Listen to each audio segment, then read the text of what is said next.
विषय में अंतरक्रिया कार्यक्रम में उपस्थित बाड़ी तकासट सिमरौनगढ़ के इतिहास हम इमे जोड़ देवे के चाहे तरी। इस सिमरौनगढ़ नगर पालिका के इतिहास हमनी के पूर्वज से ना अनादि काल से सिमरौनगढ़ नगर पालिका के इतिहास रहल बा। यहाँ बहुत प्रतापी राजा महाराजा के राज रहल सिमरौनगढ़ नगरी। ये हमनी के इतिहास में सुने के मिलल, देखे के तो नहीं के मिलल। हमनी के इतिहास गवाह बाटे। ऐसा जगह पर हमनी आज छाती चौड़ा करके कहले कि हमनी सिमरौनगढ़ के वासी है। ये हमनी के इतिहास एमे सिमरौनगढ़ के इतिहास में ऐसा ऐसा धरोहर, ऐसा ऐसा संपदा, ऐसा ऐसा माने चीज हमनी के लोप हुए जा रहा बाटे, लोप हो रहा बाटे। ये सब विषय वस्तु के भी तकासक अपने लोगों के समक्ष में हम जानकारी करावे के चाहिए तरी। हमनी के सिमरौनगढ़ ऐसा जगह पूरा प्राकृतिक से भरल, पूरा प्राकृतिक के समेटल जगह सिमरौनगढ़ जौना के देश के इतिहास में ना देश विदेश तक भी सिमरौनगढ़ के नाम रहल। हमनी ये सिमरौनगढ़ के वासी है, बहुत गौरव होकल है हमनी के कहे। लेकिन आजू के हमनी के सिमरौनगढ़ के अवस्था जौन की हमनी के चल रहा बाटे, ये अवस्था हमनी के सिमरौनगढ़ के दिन पर दिन हमनी अवस्था लगभग हमनी के उम्र 35-36 वर्ष बाटे। हमनी के जब से होश संभली तब से सिमरौनगढ़ के अवस्था में कोनो सुधार न भेल। यहाँ के पूरा पौराणिक धरोहर से सब धराशायी होके जा रहा बाटे। आज ऐसा कगार में बाटे कि सिमरौनगढ़ में हमनी के पूर्वजे के हमनी संरक्षण खाली कली, ये हमनी सबसे लम्हर संपत्ति बाटे, ये हमनी के महसूस होकले। आजू इसरा पोखरी की अवस्था, कंकाली मंदिर की अवस्था, तलेजू भवानी की अवस्था,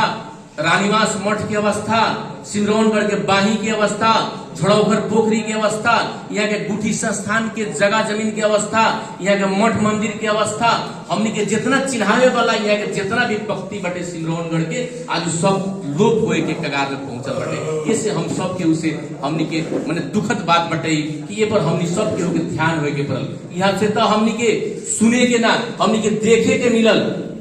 कि यहाँ के बड़का बड़का रत्न सिमरौनगढ़ के जनता जी लोग पहले वालों जेमे हमनी के यहाँ के सरोज प्रसाद यादव जी ये से पहले सभा मुखरानी मंत्री भी बनल रानी, आज मुख्यमंत्री बानी वहां के। ये हमनी के सिमरौनगढ़ नगर पालिका के हमनी के उपराष्ट्रपति जी भी बानी। ऐसा ऐसा रत्न पाके भी हमनी के सिमरौनगढ़ में चिन्हावे वाला अभी कोनो भी वैसा विकास हमनी के देखे के नहीं के मिलल। ऐसे हमनी के वो सब विकास में वो लोग के भी ध्यान आकर्षण हो के परमाजी मीडिया के माध्यम से, ये कार्यक्रम के माध्यम से अपने लोगन के भी कहे करी कि हमनी एगो छोट स्तर के राजनीति करे वाला लोग है। हमनी बड़ा अध्यक्ष बड़ी मेयर साहब, हमनी के हस्ती उतना बड़का विकास कर न पूछ सकले। ये सब बड़का काम करे में, बड़का विकास करे में सिमरौनगढ़ के पहचान अंतरराष्ट्रीय जगत में, राष्ट्रीय जगत में पुगावे खातिर यहाँ बहुत बड़का बड़का विकास की आवश्यकता बा। यहाँ बड़का कॉलेज की आवश्यकता बा, यहाँ अस्पताल की आवश्यकता बा, यहाँ म्यूजियम की आवश्यकता बा, यहाँ स्टेडियम की आवश्यकता बाटे। ऐसा ऐसा चीज की आवश्यकता बाटे कि जौन हमनी के 10 लाख 20 लाख 50 लाख बजट से पूरा नहीं हो सके। इस अपने लोगन के भी ध्यान आकर्षण होए के पड़ल। हमनी के आगाड़ी हमनी से यहाँ से रह के जे कोई भी अपने लोगन राजनीति कर रहा बाड़ी, ये सभी लोग से हमनी आग्रह करे करी। हमनी के मांग है यहाँ सिमरौनगढ़ वासी के कि अपने लोगन सिमरौनगढ़ के तो पहचान बढ़ रही बा, ये पहचान के तकासक मजबूती करेला, ये पहचान के तकासक अग्रसर करेला। अपने लोगन भी प्रयास करके यहाँ सबसे बड़का बड़का प्रोजेक्ट, बड़का बड़का विकास लेके अपने लोगन काम करल जाओ, बहुत आशा रही। आजू हमनी के बगल में अपने के देख रहा बड़ी रौतहट में मौलापुर नगर पालिका, जहाँ के प्रभु शाह जी बानी वहाँ के विकास बनल जाले। जौन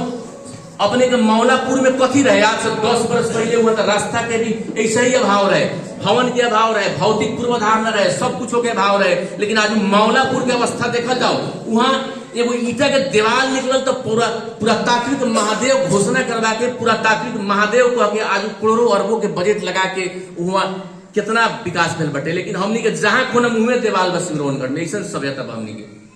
हमनी जहाँ कोनम उहे मूर्ति बा उहे देवाल बटे। लेकिन हमनी के सारा धराशायी हो रहा बा, लोप हो रहा बटे। ये से हमनी बड़का नेताजी लोग से अपने लोगन से आग्रह करे के चाह कि ये पर विशेष ध्यान आकर्षण होए के पड़ल। एक साथ साथ अब तक सिमरौनगढ़ के नगर पालिका के वस्तु स्थिति के विषय में हम अपने लोगों को उजागर करे के चाहे, वस्तु स्थिति के विषय में जानकारी करे के चाह। हम सिमरौनगढ़ नगर पालिका के वार्ड नंबर 4 के बड़ा अध्यक्ष बानी अभी के हाल में। ऐसे हम बोर्ड में भी बानी,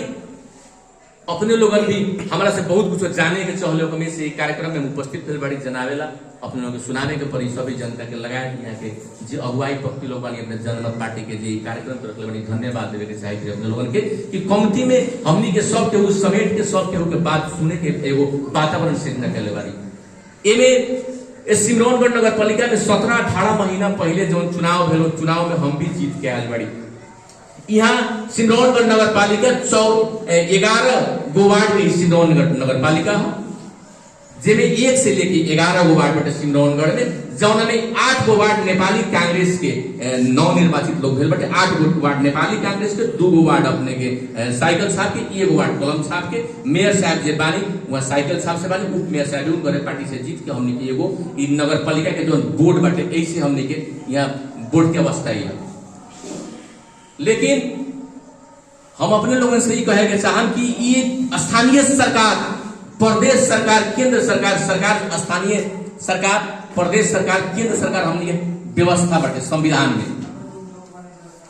वो मुताबिक हमने के आज तक ले सहानुभूति नहीं के हो सकल कि हमने स्थानीय सरकार है करके हमने एगो जनप्रतिनिधि बड़ी हमारा भी सहानुभूति नहीं के मिले सकल हमारा एहसास नहीं के हो सकल कि हम एगो स्थानीय सरकार में बानी कौनो भी सरकार के मतलब यहाँ के अवस्था के बारे में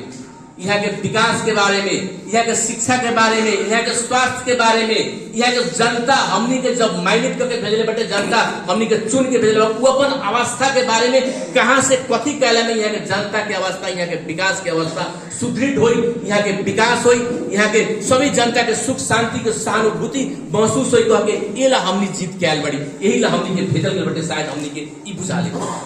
लेकिन ये सिमरौनगढ़ नगर पालिका के नगर सभा इस सिमरौनगढ़ नगर पालिका के कार्यपालिका में आज तो रहला हमनी के 18-20 महीना हो गए लेकिन अभी हमनी के ऐसा सहानुभूति नहीं के हो सकल कि हमनी जनता के पक्ष में काम कर रहल बाड़ी काहे कि हमनी के सिस्टम में खराबी बा हमनी के सिस्टम में खराबी बा जनता के लोग तो हमनी के वोट दे के भेज दे लेकिन हमनी के सिस्टम में खराबी कहां बटे हमनी के कार्यपालिका में भेल निर्णय कार्यान्वयन न हो खले नगर सभा में लिखल चीज कार्यान्वयन न हो खले कार्यान्वयन के करी नगर सभा के चिट्ठी काटे के काम मेयर साहब के कार्यपालिका बैठक करे के काम मेयर साहब के हमनी के वार्ड में जवन 10 लाख 20 लाख 50 लाख रुपया विकास करे के मिलेगा वो विकास के हिसाब किताब देने के जिम्मा हमनी के वो विकास के रुपया हेना बेना न भेल ओकर काम सही जगह पर टारगेट पर काम भेल कि ना लक्षित वर्ग लोग योजना पुगल कि ना ओकर जिम्मेवारी हमनी के लेकिन नगर पालिका चलावे के जिम्मेवारी मेयर साहब के मेयर साहब अब यही मेयर साहब कहे के चाहम कि हमनी के 5 लाख 1 लाख 2 लाख बजट ले आवेला कोनो वार्ड में पारेला कोनो मंदिर में पारेला कोनो संघ संस्था में पारेला कोनो पीड़ित जगह पर कहीं लक्षित वर्ग में पुगावेला कितना परिश्रम कितना परेशानी करे के पड़ले लेकिन हमनी के नगर पालिका के 11 करोड़ रुपया फ्री जोगल बाटे कितना दुख के बात बाटे संघ प्रदेश से भेजल हमनी के नगर पालिका के 10 करोड़ रुपया फ्री हो गए नगर सभा में उल्लेख चीज जौना चीज ला हमनी बैठल बाड़ी में नगर पालिका के समसामयिक विषय है नगर सभा में हमनी के 90 लाख सेलिंग मिलल प्रत्येक वार्ड के मेयर साहब भी कुछ सेलिंग रखन काम करेला उप मेयर साहब के भी कुछ सेलिंग मिलल ऐसे ही विभिन्न सूत्र में विभिन्न शीर्षक में हमनी नगर पालिका के सब पैसा राख दिली सब लेकिन वो मुताबिक खर्च काहे न हो सकल नगर सभा में 100% से नगर सभा बेल पहिल का नगर सभा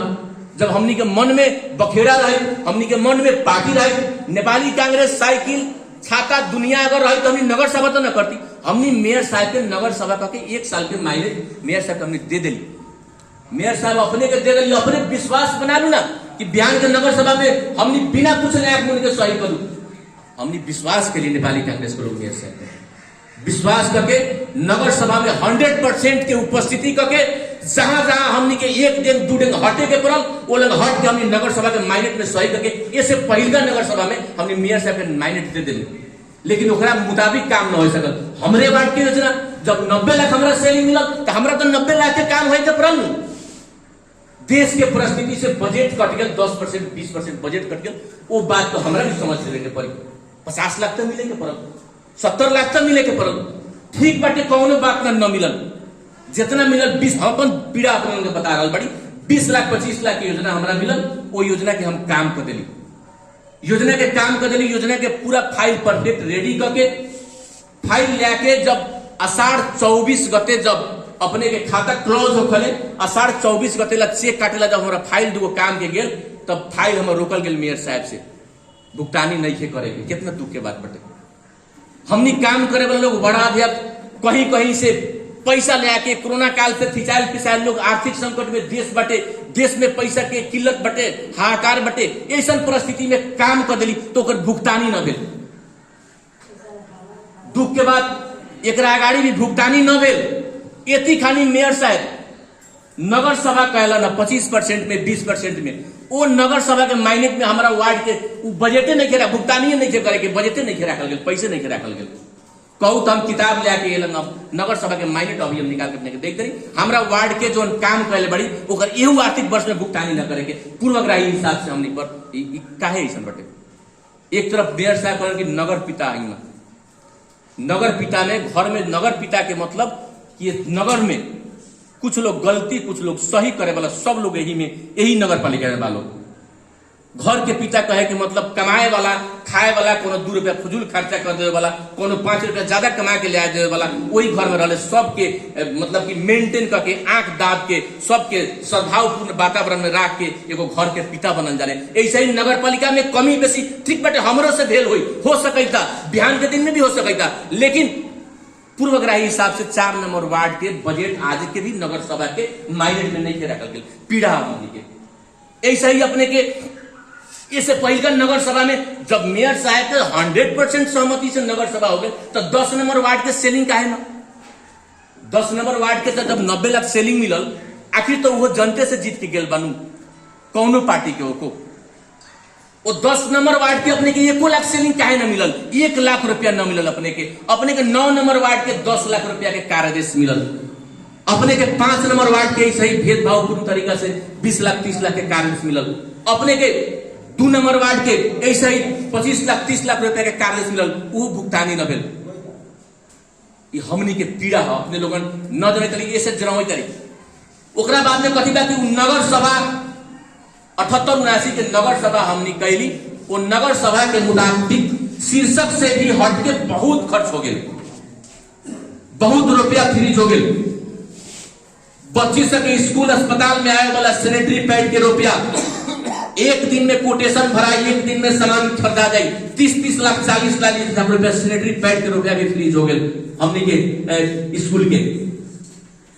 बहुत समस्या है। आज सिमरौनगढ़ नगर पालिका तरीका से हमने के चेकअप बैलेंस न कैले था। सिमरौनगढ़ नगर पालिका ऐसा कगार पर बाटे कि अपने अभी एगो हमनी से पहले जो बख्तारनियों है कहानियां की देश के सबसे भ्रष्ट देश के सबसे फेलियर नगर पालिका सिमरौनगढ़ नगर पालिका बाटे। अब अपने लोगों ने समीक्षा कर जाओ, एक साल हमने जब 8 मून के नगर सभा के माइनेट में सही कर देनी सब